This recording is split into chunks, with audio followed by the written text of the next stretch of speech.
Imagine this scenario, right? You build, let's say, 5 beautiful, high-end custom homes this year. Oh, wow. Okay. Yeah, right.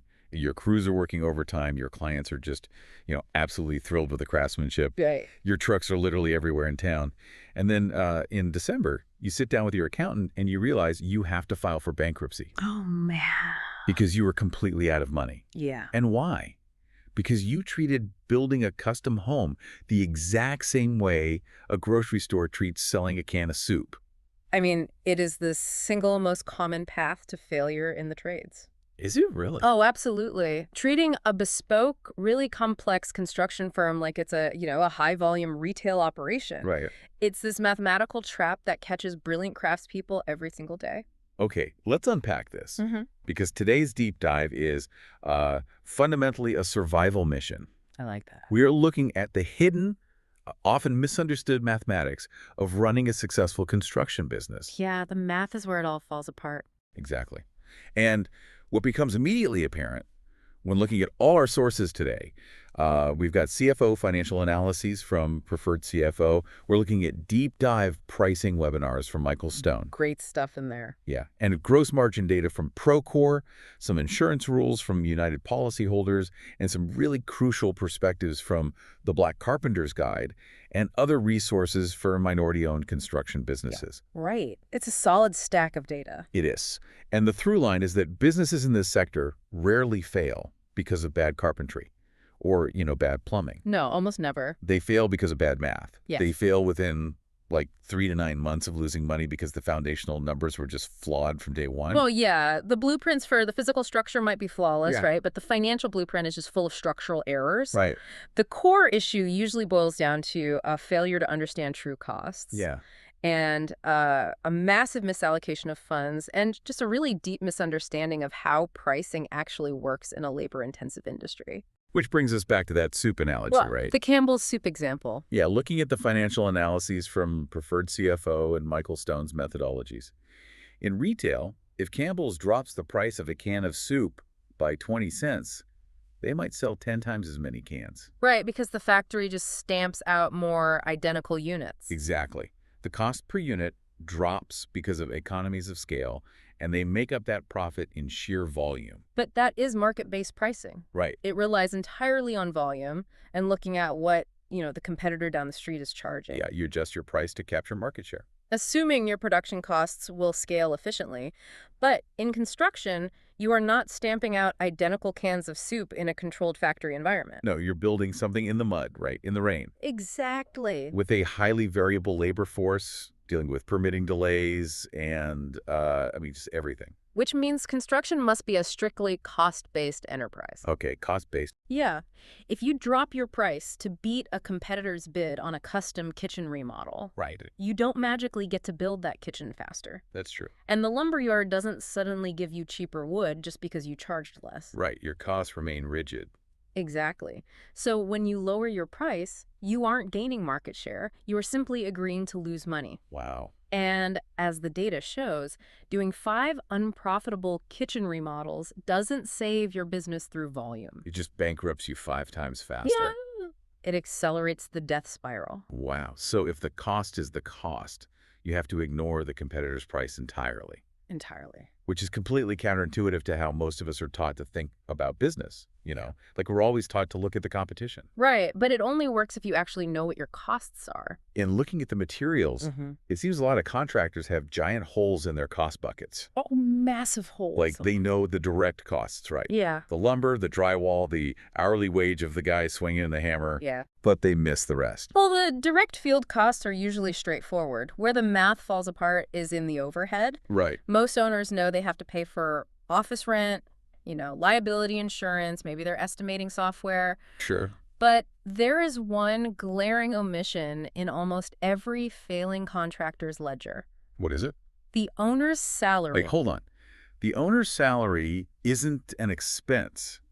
Isn't the owner's salary just whatever the net profit is at the end of the year? Yeah. Like you finish the year, you pay all your bills, pay the crew, and whatever pile of cash is left, you take home to feed your family. That assumption right there is responsible for more business closures in the trades than almost anything else. Wait, really? Yes, the owner's salary is absolutely an overhead expense. Wow. It is a fixed, necessary cost of keeping the business operational. I mean, the owner needs to pay their personal mortgage, right? Okay. Buy groceries, keep their own life stable so they can show up and run the company. That makes sense. It has to be factored into the cost of doing business before you even begin to calculate profit. So if I own the company, my salary goes on the exact same spreadsheet as the electricity bill for the office. Yes, and the fuel for the trucks. Wow, okay. Because net profit is something entirely different. Okay, so then what is net profit? According to the industry baselines provided by Preferred CFO and Michael Stone, a healthy construction business must generate a minimum of an 8% net profit. 8%. And that 8% is not for the owner to go buy a boat. Okay, so what is the 8% for then, if not for me? That 8% belongs to the business itself. Oh, I see. It is for building cash reserves to survive a bad winter. It's for replacing a truck when the transmission drops out unexpectedly. Right. It has for investing in new equipment to grow the company. So it's essentially the company's savings account. Exactly. If your net profit is zero at the end of the year because you took every last dime as your personal salary, the business has no immune system. Oh, wow. So one delayed project or one major weather event and you are insolvent. You're done. That completely reframes the purpose of profit. Like, profit isn't personal wealth. Profit is the business's survival fund. Perfectly said. And building on that idea of true costs, the resources we reviewed regarding Black-owned construction companies, particularly the Black Carpenters Guide. Yeah, really insightful stuff in there. Yeah, it goes deep into the operational weeds of what actually constitutes a cost. It's not just the big-ticket items. It is the invisible bleed of resources. The tracking of those resources is where sophisticated businesses separate themselves from the amateurs. Right. The resources geared toward expanding minority-owned businesses really emphasize adopting enterprise-level technology early on. Yeah, they point specifically to things like cloud-based fuel management applications, right? Exactly. Instead of just guessing how much diesel your excavators are burning across 3 different job sites, Yeah. you track it in real time on a mobile device. Because if you're guessing your fuel costs, you are automatically underbidding your next job. Yep, every single time. The guide also tackles something I found incredibly complex, which is the true cost of labor. Oh, the labor burden. Yeah, it breaks down the financial realities of navigating union labor paths, like the United Brotherhood of Carpenters, versus non-union paths, like the Associated General Contractors of America. Right.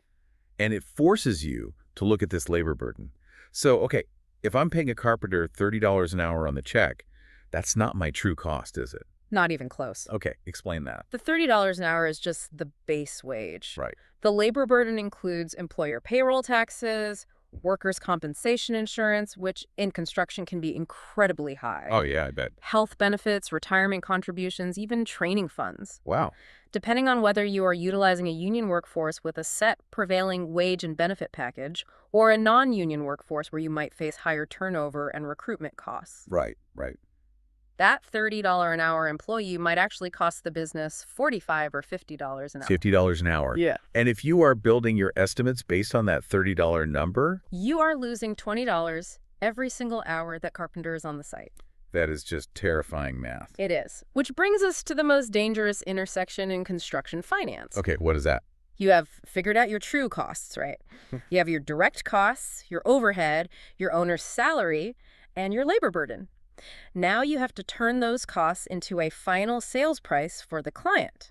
Okay. And this is where the entire industry seems to confuse two completely different mathematical concepts. The great debate between margin and markup. Exactly. I have to admit, reading through the Procore insights on this, I realized I've used those terms interchangeably my whole life. Most people do. Like, if I want a 20% margin, I just mark my costs up by 20%, right? Stop right there. No. That specific sentence is the reason so many contractors go out of business. Wow, okay. Margin and markup are not the same thing, and they are calculated from entirely different baselines. Okay. The Procore data lays this out as a psychological divide between the estimator and the owner. Let's walk through that. What is the estimator looking at versus what the owner's looking at? So estimators are looking forward at a project that hasn't happened yet. Right. They see a pile of raw costs, and they ask, what multiplier do I need to add to these direct field costs to arrive at our final sales price? Okay. That multiplier is the markup. It is always, always based on cost. Based on cost. Got it. The formula is the job price divided by the direct field cost. Okay, so the estimator is standing at the starting line looking forward. What is the owner doing? The owner is standing at the finish line looking backward. Ah, The owner is looking at the income statement at the end of the month, looking at the total revenue brought in and asking, what was our gross margin? okay. Gross margin is always based on the final sales price. Sales price, not cost. Exactly. Right. It is the portion of the final sale that remains after direct costs are paid, which then goes to cover your overhead and profit. Okay, let me get a mental piece of paper out here and just slow this down because I really want to understand the math reality check. Sure, let's run it. If I mix these up, how catastrophic is it? Very. Let's say my direct costs for a small job are exactly $100. Okay, $100. And my com, as the owner, is to see a 20% gross margin on my year-end statement.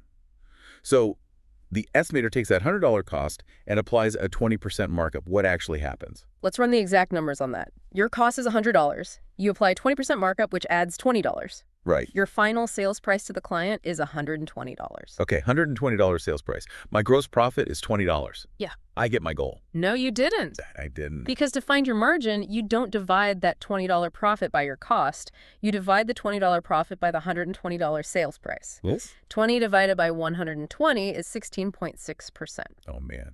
So I thought I was hitting my 20% target, but I'm Yeah. actually at 16.6%. Exactly. And let's look at why that is absolutely lethal. Okay. If you calculated earlier that your company's fixed overhead, your office, insurance, your salary, Right. requires 15% of your revenue just to keep the lights on, Okay. and you are only making a 16.6% margin on this job. I'm only left with a 1.6% net profit. Exactly. You missed your 8% survival fund completely. Ah, You are effectively starving the business. that is insane. This is why small adjustments in your markup factor create massive, disproportionate swings in your financial health. Give me an example of that. Okay, if instead of a 1.2 markup, you went to a 1.3 markup. Oh, so adding 30%. Right, adding 30% to your $100 cost. Your sales price is now $130. Okay. Your profit is $30. 30 divided by 130 is roughly 23%. Wait, so by moving the markup from 1.2 to 1.3, Your margin skyrocketed from 16.6% to 23%. that is wild. That small decimal shift is literally the difference between thriving and closing your doors. It is the difference between staying in business and bankruptcy. You really can't just guess at these multipliers. No, you cannot. So how do we establish the correct one? Michael Stone's methodology outlines a very specific process for this, right?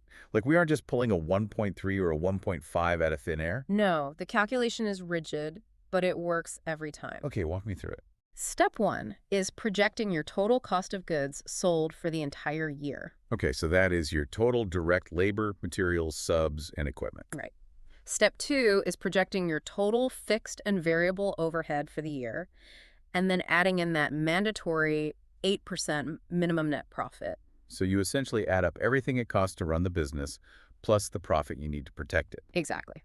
Then you apply one fixed markup across the board. One fixed markup. Yes. You divide your total projected sales by your projected job costs, and that gives you your exact multiplier. Okay. And Stone is incredibly firm on this point. Do not use variable markups. Why do people do that? Well, a lot of contractors will use a lower markup on big jobs because the final dollar amount looks scary to them. Right. And then a higher markup on small jobs to try and make up for it. But why is that a bad idea? Like if I'm doing $1 million custom home, lowering my markup a little bit to win the bid still leaves me with a lot of raw cash, doesn't it? It leaves you with cash, yes. Yeah. But it consumes an enormous amount of your company's time and resources. Oh, I see. If you lower your markup on a massive year-long project, you are tying up your crews, your project managers, and your cash flow on a job that isn't covering its proportional share of your overhead. Ah, you find your one mathematically correct markup and you just stick to it for every single job. Every single job. And the sources provide some really eye-opening industry baselines for what those markups typically need to be to survive. Yeah, the ranges are very revealing. Like for new home construction, the minimum recommended markup ranges from 1.26 to 1.45. Right. For specialty trades like roofers or electricians, it jumps to between 1.35 and 3.5.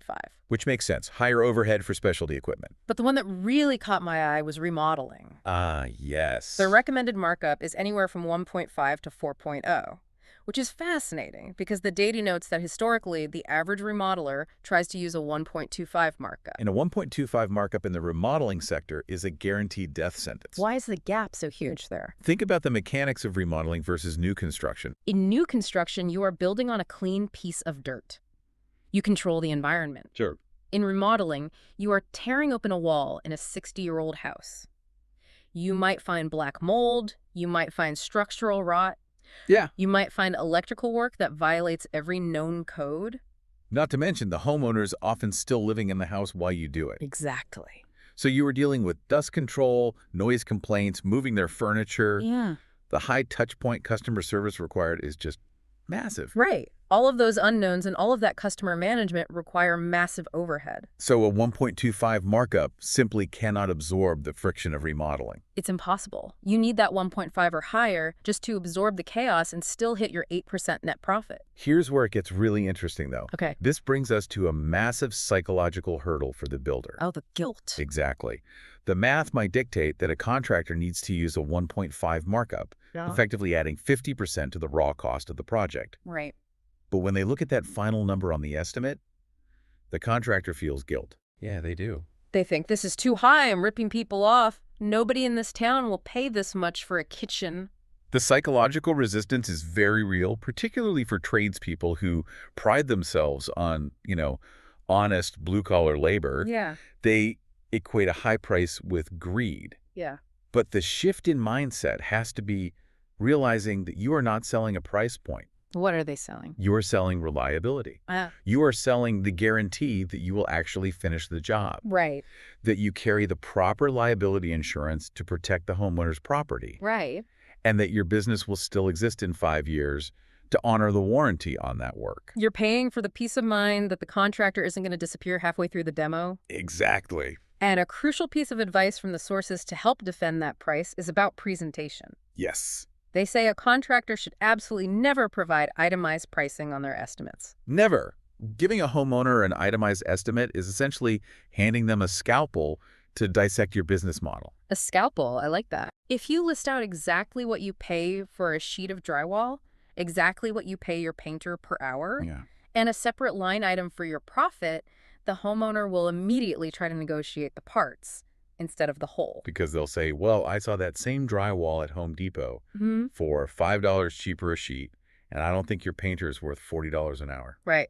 And they do that because they aren't factoring in the unseen costs. Like what? The time it takes your crew to drive to the supply house, load the drywall, fuel the truck, carry the drywall up a flight of stairs without damaging the walls, and the skill required to tape and mud it flawlessly. You present a final fixed price for a completed scope of work. We sell completed kitchens. We don't sell parts. And if the customer complains that the total price is too high? You politely walk away. Really? Just walk away. You cannot let a customer's budget dictate your company's required margins. Selling a job at a loss just to keep your crew busy is how you destroy the company. Wow. Now, sometimes the person fighting you on price isn't a homeowner looking for a bargain. That's true. Sometimes it's a massive insurance company. Oh, yeah. And this brings us to a really interesting curveball in the deep dive today. The O&P. Yes, the rules around O&P, or overhead and profit, in insurance claims. The analysis from United Policyholders provides a very clear look at this dynamic. Let's get into it. When a contractor is brought in to do repair or rebuild work that is covered by an insurance claim, say after a fire or a major storm, they will include O&P as a distinct line item on their estimate, which is standard practice in that specific sector. And what is the standard? The general rule of thumb used by the industry is 10 and 10. Meaning 10% for overhead and 10% for profit. Exactly. Added to the total direct cost of the repair. So a 20% bump on the estimate. Right. I'm going to guess insurance adjusters try to strip that out of the payout whenever they can. Oh, constantly. They frequently try to argue that it's unnecessary or that the job isn't complex enough to warrant a general contractor's overhead. But the sources push back on that. Very strongly. The industry standards, and crucially, the very textbooks used to train insurance adjusters, dictate a specific threshold. What's the threshold? Anytime 3 or more distinct trades are involved in a repair, a general contractor is fundamentally required. Okay, so if a tree falls on my roof, and I need a roofer to fix the shingles, a drywaller to fix the ceiling, and a painter to finish the room. That's 3 trades. Yes. And those 3 trades cannot just show up on the same day and work on top of each other. Right, that would be chaos. So someone has to sequence the work. The roofer has to be finished and watertight before the drywaller can hang the board. Yeah. Someone has to schedule the inspections, pull the permits, supervise the quality. And that coordination is real compensable work. Exactly. Therefore, the 10 and 10 O&P is a legitimate owed cost that the insurance company is obligated to cover. It is not a bonus. It is structural requirement of executing the repair. Correct. Okay, so let's say a contractor has absorbed all of this. They know their true costs. They've calculated the correct markup based on costs, not margin. Right. They refused to itemize for the homeowner, and they successfully fought the insurance company for their O&P. Sounds like a solid business. On paper, this business is highly profitable. But according to the CFO analyses, they could still go bankrupt next week. Yes, they absolutely could. Why? Because getting the math right on an estimate means nothing if the actual cash isn't hitting your bank account in time to make payroll. Cash flow. We have to talk about cash flow. It is the absolute lifeblood of construction. Okay, this is a major focus for us today. The preferred CFO sources outline what they call the deadly sins of cash flow. They are deadly. And the first one seems so entirely avoidable, yet apparently it happens every day. Undocumented change orders. Undocumented change orders. Picture the scenario. Your crew is on site building an addition. The homeowner comes out with a cup of coffee, looks at the framing and says, you know what, while you're at it, can we add a window right here? Right, and the contractor, wanting to keep the client happy, says, sure, no problem. The crew frames it in, orders the window, and installs it. But no one wrote down a formal change order, and no one priced it out for the client to sign. So weeks later, the job is done, and the contractor either forgets to bill for the window entirely. Or they send an invoice for an extra $2,000, and the homeowner disputes it because they thought it was just included. And either way, the contractor loses. It is pure margin erosion. You just gave away free labor and materials, eating directly into that 8% survival fund. That's terrible. The second major sin is late invoicing, right? Yeah. A lot of contractors hate doing paperwork. I can imagine. So they miss the standard monthly billing cycle, or they miss the monthly bank draw on a construction loan. Which means they might have to wait another 30 days to get paid for work they already bought materials for. And already paid their crew to execute. They are floating the entire project on their own dime. And floating the project leads directly to the deadliest sin of all, which the financial analysts refer to as front-loading. Front-loading. The sources describe this as essentially running a Ponzi scheme within your own business. That is honestly the most accurate description. How does that happen? It happens when a contractor severely mismanages a project. Maybe they underbid it, or they suffered margin erosion from undocumented change orders. Right. And they run out of cash to finish that specific job. So they have a half-finished house and no money. Right. So they go out and aggressively bid on a brand new project. Oh, no. They win the bid, they collect the deposit from the new client, and instead of using that money to order materials for the new job, they use it to finish the old job. That is terrifying, because now your brand new project is starved for cash before you